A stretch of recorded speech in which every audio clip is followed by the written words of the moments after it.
Tantor Audio, a division of Recorded Books, presents Gaslight, the Atlantic Coast Pipeline and the Fight for America's Energy Future. By Jonathan Mingle. Narrated by Daniel Henning. Power concedes nothing without a demand. It never did, and it never will. Frederick Douglass. A note to the listener. Whoever gave it the name natural gas, now there was a marketing coup.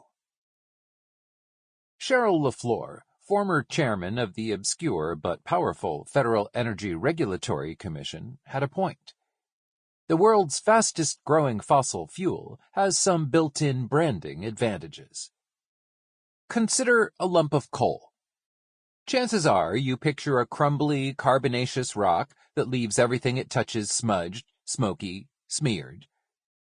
Now consider the words natural gas. The first thing that comes to mind might be a neat blue flame dancing on your stovetop or in the pages of a kitchen design catalog. In surveys, when Americans are asked what they associate with the words natural gas, most mention words like clean and energy. It's worth taking a moment to ponder why that's the case.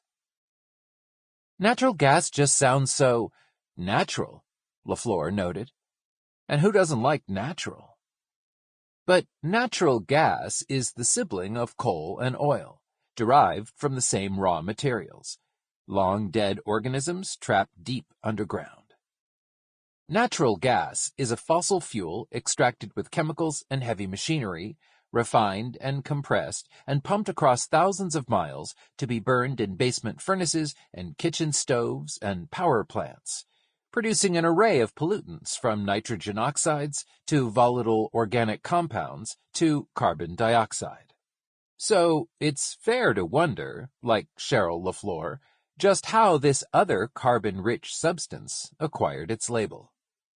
It turns out that the term was coined in the early 19th century to differentiate gas that occurred naturally, that is, seeping out of the ground, from town gas, which was manufactured from coal in a rather nasty process in urban factories. This era also gave rise to the first generation of gas utilities. Gaslight companies spread from Norfolk to Atlanta, New York to Baltimore, supplying manufactured gas and later natural gas to city street lamps. Before long, they veined their way into America's businesses and homes, more than 75 million at last count. One consequence of this inherited terminology is that today, relatively few people think about exactly what they're burning when they turn on their stove. Years ago, I had some people in my office talking about methane leaks, said LaFleur, whose former job involved weighing the merits of some of America's most consequential energy projects. These were people from well-known, respected environmental groups. One of them asked if she knew that natural gas emits methane. I said, "I'm pretty sure natural gas is methane." She was right on that score, too. But when asked how they feel about methane, or methane gas, Americans of all political persuasions report much more negative feelings. Their strongest associations? Global warming, greenhouse, and climate change.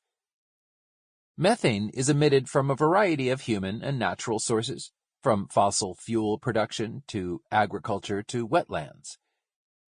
In this book, natural gas and methane and gas and fossil gas will all be deployed to refer to the same substance. The colorless, odorless gas with the chemical formula CH4 that is lighter than air, easy to ignite, and traded as one of the world's most prized commodities. These words are used interchangeably, partly for convenience and partly to illustrate how words can serve to clarify or cloud what we're really talking about when we talk about natural gas. Prologue. The People versus the Pipeline. Nancy Sorrells sat down in the gallery of the Supreme Court of the United States, looked around the storied chamber, and took a moment to marvel at just how far she and her neighbors had come. It was February 24th, 2020. Nearly 6 years had passed since Dominion Energy, one of the biggest power companies in the country, had unveiled its plans to build a natural gas pipeline from West Virginia's fracking fields across Virginia to eastern North Carolina. At 42 inches in diameter, the pipeline would be the largest to ever cross Appalachia's rock-ribbed ridges. At close to 600 miles in length, it would be nearly as long as the Blue Ridge Mountains themselves. And with a price tag that had swelled to $8 billion, its owners would have a strong incentive to keep gas flowing through it for decades to come. Sorrells, a publisher and historian who lived in a Shenandoah Valley hamlet a few miles from the project's path, helped lead one of the dozens of grassroots groups that had banded together to fight it since 2014. She and a small contingent had traveled to Washington, D.C. the night before with plans to rise at 3 a.m. and wait for tickets to hear oral arguments in their case, Atlantic Coast Pipeline LLC and U.S. Forest Service versus Cowpasture River Preservation Association. But they discovered a long line of people already winding around First Street and East Capitol, angling to be among the 50 members of the public admitted. Throughout the night, fellow pipeline fighters from Virginia and West Virginia clustered together in small groups, chatting, sharing thermoses of tea, stamping their feet in the darkness. When Dominion routed its pipeline through their communities, the company had roused and unified a diverse group of citizens from across the political spectrum in opposition. Retirees, innkeepers, farmers, scientists, physical therapists, pastors, nurses, teachers, builders, former lobbyists, engineers, and entrepreneurs. With temperatures hovering just above freezing, some wrapped themselves in sleeping bags and reclined on folding chairs to grab brief snatches of sleep. A member of Sorrell's group stayed in line while the rest retired for the night. At 5 a.m., having secured just one ticket between them, the group decided that Sorrell's should be the one to use it. After all, few had been more relentless in the struggle against Dominion's pipeline, or more confident that they could defeat it. For years, Sorrells had been telling everyone that the Atlantic Coast Pipeline was not inevitable, that if they kept fighting, their band of Davids would overcome Dominion's Goliath. In every email she sent, every flyer she handed out, she included the sentence, "This pipeline is not a done deal." And here, she thought, was the proof. Nearly everyone had expected Dominion, the most politically powerful company in Virginia, to steamroll them. At the very beginning, it was like we were just a little drop in the ocean, she said. But after years of contending in courtrooms, street protests, shareholders' meetings, newspaper opinion pages, and under the fluorescent lights at every conceivable kind of county or state or federal public hearing, they had stymied the largest fossil fuel pipeline project to come out of Appalachia. And they had forced Dominion to appeal to the highest court in the land for permission to build its gas line through Virginia's mountains. Once the justices had taken their seats, Sorrell's first thought was, "There's Ruth Bader Ginsburg. This is unreal." But as she listened to the oral arguments unfold, her excitement was tempered by a dawning realization. They were going to lose this case. Many of the grassroots groups opposing Dominion's pipeline were represented by the Southern Environmental Law Center, a nonprofit legal organization based in Charlottesville. As was common practice, SELC had hired a veteran counsel with experience before the Supreme Court to argue the case. As he jostled with the justices, Sorrells kept jotting down notes and thinking of points she wished he would make. It wasn't a bad argument, she said, but he didn't make those points because he hadn't lived it for 6 years. From her home at the western foot of the Blue Ridge, a few miles from where Dominion planned to drive a mile-long tunnel through the mountains, Sorrells had been living it since the day was announced. In the fall of 2014, Dominion had mailed a flyer to residents of communities along the project's proposed route through Western Virginia.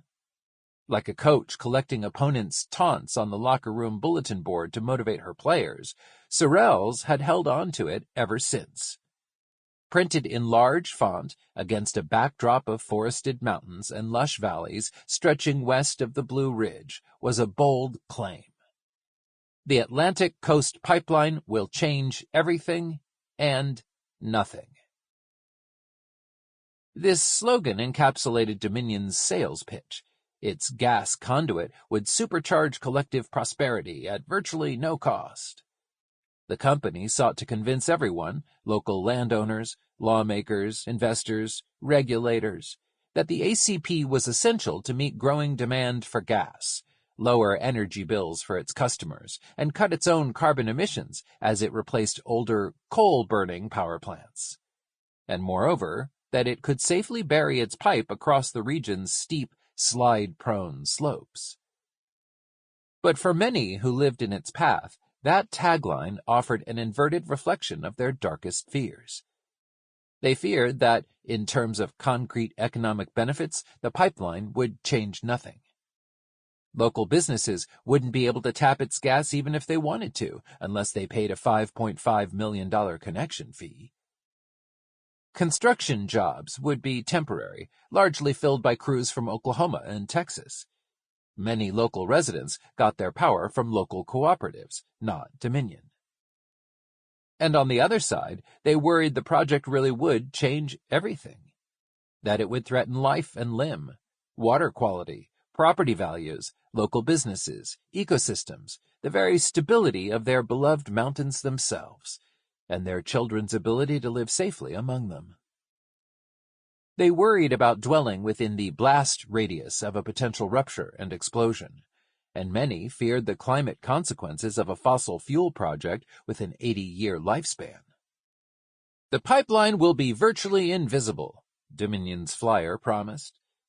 There are 2.5 times more miles of underground natural gas pipelines than interstate highways in Virginia, yet few people ever notice. Those 5 words were, in retrospect, an inadvertent Rosetta Stone for understanding the gambit of the Atlantic Coast Pipeline and the broader narrative driving the gas-building boom that had engulfed America for more than a decade. Dominion was just one of many energy companies making big bets on gas. The success of those investments depended on convincing people that there were few, if any, costs or risks worth paying any mind. That line was intended to soothe locals' anxieties, to suggest that after construction crews packed up and left, all they would see was a grassy strip that resembled a golf course fairway. But it could also be read as an admission that if you looked closely enough, maybe there was something to see. Cause for concern rather than comfort going on down there. Nancy Sorrells, for instance, knew that beneath the flyer's veranda vista, where Dominion planned to string its pipe, was a vast network of limestone caves, sinkholes, and underground rivers connected to downstream drinking water supplies around the region, from Washington to Richmond. And in fact, from Pennsylvania to Virginia, people already in the fracking and pipeline boom's crosshairs had been noticing for years. It was hard to ignore a massive trench being dug in your yard or farm or community and giant pipes laid in it. And once you saw that messy process up close, it was hard not to wonder about some of the other less obvious consequences, and about the strength of the industry's broader case for building more gas infrastructure. According to Dominion and many other energy companies, the argument for natural gas was a slam dunk. As the flyer noted, burning gas to generate electricity produced half the carbon emissions of burning coal. This talking point undergirded the familiar claim that gas was a bridge fuel to a cleaner, climate-safe future, a metaphor repeated so often in news stories and politicians' stump speeches and CEOs' conference keynotes that it had hardened into orthodoxy. It was indeed a fact that gas power plants produced less carbon dioxide than coal plants. But those selling the bridge needed people to not notice some other facts. For instance, that the metaphor was floated by the gas industry itself way back in 1988 as climate change first burst into public consciousness, helpfully proffering their product as the least harmful alternative while the world looks for other, longer-lasting solutions to the greenhouse effect. And secondly, that we all seem to be stuck on their bridge with no end in sight. Bridges, of course, are meant to deliver you somewhere else. 3 decades later, gas had dethroned coal as the leading source of power. America had become the world's top producer and exporter of natural gas. Meanwhile, in the period between 1988 and 2020, humans had added more carbon dioxide to the atmosphere than in all of human history up to that point. Yet the industry continued to tout gas as the only sure route to a greener future. Exhibit A, the Atlantic Coast Pipeline, perhaps the most ambitious project yet. By 2020, plenty of people had long since taken notice of some other salient facts, too.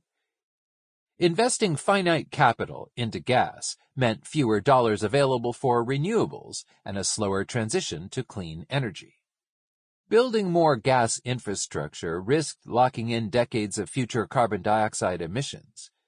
Gas wasn't the only alternative to coal. Wind, solar, batteries, and energy efficiency were readily available and getting cheaper by the month. The 6 years since Dominion had launched its pipeline had been the 6th hottest years since record-keeping began, and more gas meant more emissions of a climate-warming superpollutant. Because natural gas, you see, is methane. And methane is a greenhouse gas that packs 86 times the heat-trapping power as carbon dioxide over a 20-year period.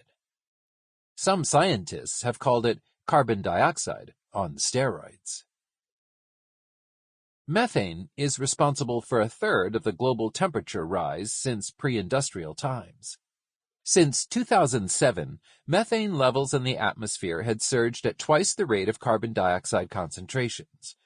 Alarmed by this spike, climate scientists warned that unless methane emissions were wrestled downward, the world's efforts to keep global warming under 2 degrees would fail. That would push us past tipping points from which there might be no returning, rendering unrecognizable the friendly climate that humans have evolved with, an outcome that really would change everything.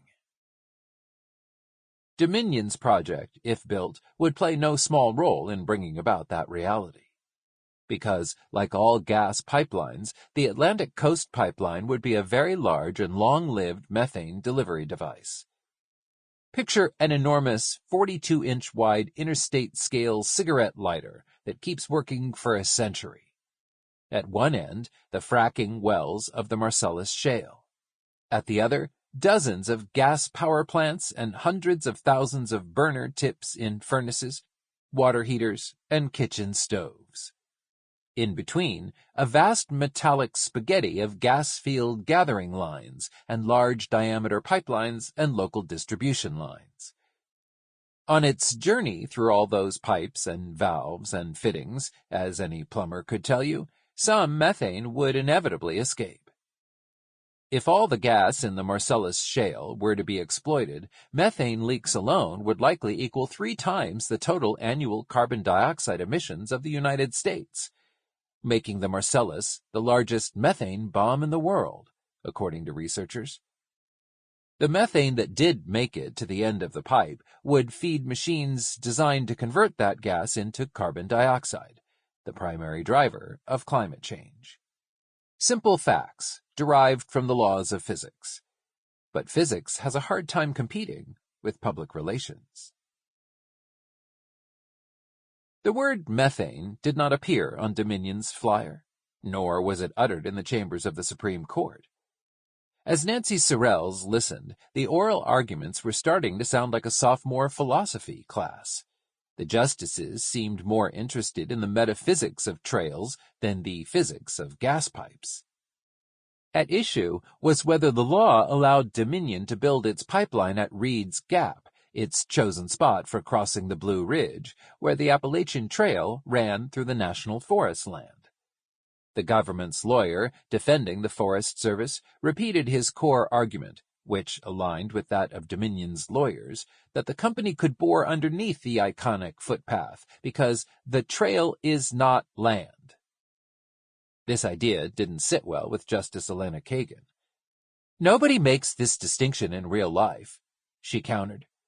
A slightly surreal debate over the nature of a trail ensued, with musings from Justices Samuel Alito and Stephen Breyer. Is a trail inseparable from the land that it traverses? Is it something that lies on top of the ground, but separate from it, like a ribbon? Does it go to the center of the earth? Then Chief Justice John Roberts chimed in and unintentionally cut to the heart of the matter.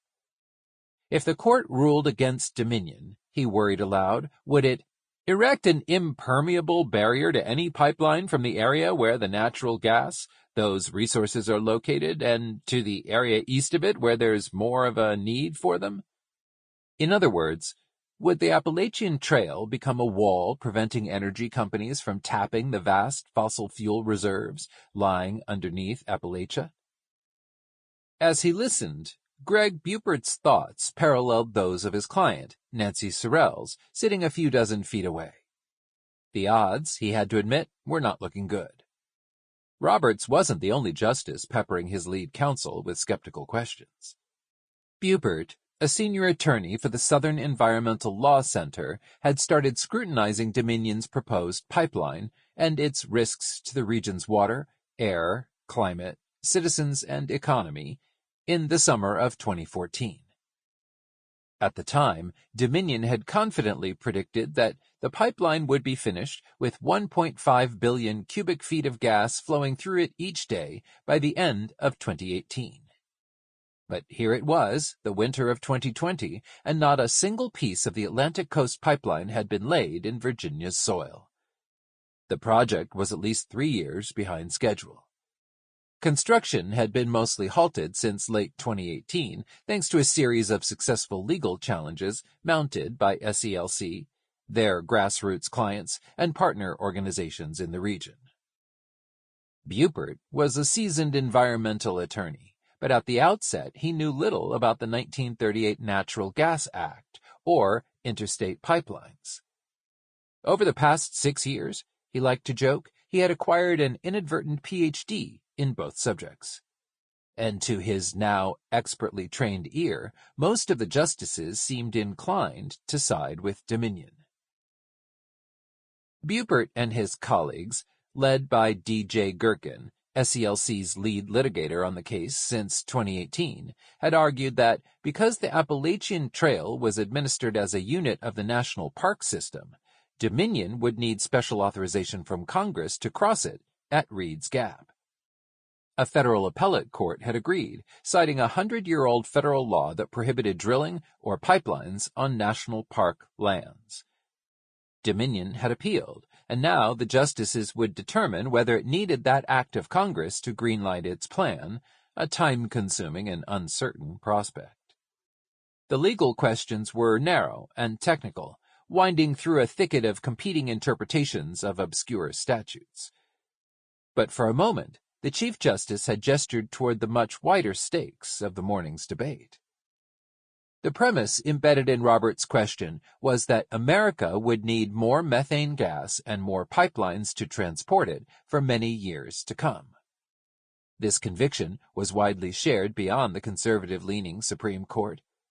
Support for the natural gas construction frenzy underway across the country had become a fixed feature of the landscape of bipartisan elite opinion. But that very premise, that building the Atlantic Coast Pipeline was good for America, that there was a need for its gas that outweighed all the risks it posed to the region's people, forests, climate, and economy, was the delusion that Greg Bupert and his colleagues had spent years trying to dispel. With the patience of a master builder, he had painstakingly assembled a case, still waiting to be heard by another federal appeals court, that challenged Dominion's rationale for the project and the methodology the federal government used to determine whether a gas pipeline was, in its arcane phrasing, in the public convenience and necessity. In his view, that case was the main event. But no one was writing headlines about it. Instead, all eyes, Wall Street, the gas and utility industries, energy analysts, and environmental advocates, were trained on the Supreme Court. As the oral arguments wrapped up, Bupert still had reasons to be heartened. Justice Ruth Bader Ginsburg had noted that the case before them addressed only one of 4 fatal flaws that the appeals court found in the Forest Service permit. Wouldn't this question about who could authorize crossing the Appalachian Trail be moot, she wondered, if federal courts ruled the pipeline couldn't proceed due to those various other shortcomings? Until the Forest Service fixed them all, APC LLC would still lack permission to cross the national forests. And even if those problems were resolved, Dominion would still lack 7 other critical permits, several of which the SELC and its allies had already successfully challenged. If they lost this high-profile battle, if, as media outlets were already speculating, a Supreme Court win for Dominion breathed new life into their embattled pipeline, Nancy Sorrells and her fellow activists were determined to press on. The larger war was still up for grabs, and the stakes were high. They were fighting for their homes, their neighbors, their children's futures. The 6-year-long fight, longer than the Civil War, that had converged on this contested spot atop the Blue Ridge Mountains was also a struggle to shape the trajectory of the U.S. energy system for decades to come. Dominion and other energy companies wanted Sorrells, and indeed all Americans, to see projects like the Atlantic Coast Pipeline as a bridge to a better world, to a clean energy future. But when they looked closely, many saw something that looked more like a fuse, with a blast radius that enveloped and extended far beyond their beloved Virginia hills. Part 1. The Public Necessity. Chapter 1. The Burning Spring. On March 9th, 1669, John Lederer walked west out of Jamestown in the company of 3 native guides. The German physician and explorer had been tasked by Virginia's colonial governor with finding promising routes through the distant mountains to boost the fur trade and perhaps establish a western passage to California and its fabled Spanish mines of silver and copper, rumored to be just a few weeks' march away. On the 6th day of their journey, Lederer's party crested a hill about a dozen miles northeast of what is now Charlottesville and glimpsed the mountains to the west. At this sight, Lederer's companions prostrated themselves and prayed, crying out in reverence for the mountains, "God is nigh." After 4 more days of walking, past great herds of red and fallow deer and bears crashing massed like swine, and a difficult climb, Lederer became the first European to set foot atop the Blue Ridge and see the Allegheny Highlands beyond. The view filled him with awe and disappointment. Mountains stretched westward as far as he could see. Daunted by the thick tangle of trees and cliffs below, he returned to Jamestown. The following year, Lederer set out again with the same mission and a much larger contingent of 20 Englishmen and 5 native guides. They traveled to where the Rockfish River flows into the James at the southeast corner of what is today Nelson County, Virginia. A community of Monacan Indians who lived in a series of villages along the river greeted them. Lederer asked the locals for directions, as one does. An old man grabbed a stick and traced in the dirt 2 well-trod routes they could take. Lederer's English companions rebuffed this advice and insisted on pressing ahead in a straight westward line, dictated by their compass, heedless of obstacles in their way. This didn't sit well with Lederer, but he was outvoted. After a week of rough going over... Sample complete. Ready to continue?